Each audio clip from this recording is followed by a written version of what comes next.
അനുമോദിത ഇപ്പോഴിതാ വിജയുടെ വസതിയുടെ മുന്നിൽ നിന്നുള്ള ദൃശ്യങ്ങളാണ്. വിജയുടെ അനുഭാവികളാണ് വിജയ്ക്ക് വേണ്ടി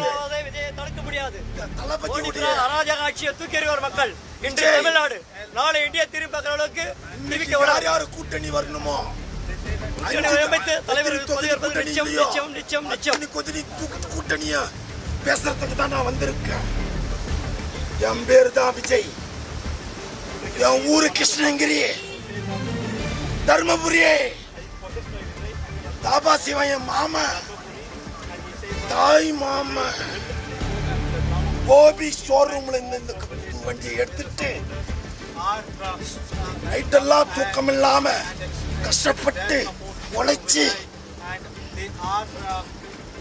they are shouting slogans against the government, saying that we will not allow these slogans administer the vote. You can see now the man who came on a bike suddenly stopped his bike and shouting in front of Vijay resident. And that is yes, ഇതാ അനുമോദ് ഈ TVKയുടെ അനുഭാവികൾ അതോടൊപ്പം തന്നെ വിജയുടെ അനുഭാവികളൊക്കെയാണ് ശരിക്കും സിനിമയിലെ തളപതിയെ എങ്ങനെയാണോ അവർ തിയേറ്ററിൽ വരവേൽക്കുന്നത് അതേ തരത്തിൽ തന്നെയുള്ള വൈകാരികമാകുന്ന പ്രതികരണമൊക്കെയാണ് നമുക്ക് കാണാൻ സാധിക്കുന്നത്. നമ്മുടെ അയൽ സംസ്ഥാനമാണെങ്കിലും വികാരപ്രകടനങ്ങളിലൊക്കെ നമ്മളുമായി കേരളവുമായി വലിയ വ്യത്യാസമുണ്ട് തമിഴ് ജനതയ്ക്ക് എന്നതാണ്. അത്തരം പ്രതിഫലനങ്ങളാണ് നമ്മൾ കാണുകയും അപ്പോൾ വിജയ്ക്ക് വേണ്ടി ആളുകൾ വലിയ തോതിൽ തെരുവിലേക്കടക്കം ഇറങ്ങുന്നു എന്നത് തന്നെയാണ് മനസ്സിലാക്കുന്നത്. പക്ഷേ രാഷ്ട്രീയമാണ് അവിടെ ആളുകളുടെ ശക്തിപ്രകടനത്തിനൊക്കെ അപ്പുറത്ത് ജയിച്ച അല്ലെങ്കിൽ തെരഞ്ഞെടുക്കപ്പെട്ട അംഗങ്ങളുടെ ബലം തന്നെയാണ് സർക്കാർ രൂപീകരണത്തിൽ നിർണായകമാവുക.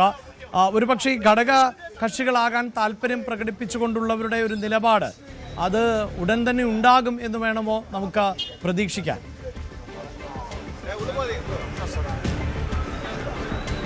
തീർച്ചയായും അഭിലാഷ്, ഇന്ന് വൈകുന്നേരത്തോടെ ഇക്കാര്യത്തിലൊരു വ്യക്തത വരുമെന്ന് തന്നെയാണ് അറിയാൻ കഴിയുന്നത്. CPM-ന്റെ നിലപാട് ഇത് വൈകുന്നേരത്തോടെ അറിയാൻ കഴിയും. വൈകുന്നേരമാണ് സംസ്ഥാന സമിതി യോഗം നടക്കുന്നത്. ഈ സംസ്ഥാന സമിതി യോഗത്തിൽ സ്വാഭാവികമായിട്ടും ഇക്കാര്യത്തിലൊരു വ്യക്തത കൈവരുന്നതുണ്ടാകും.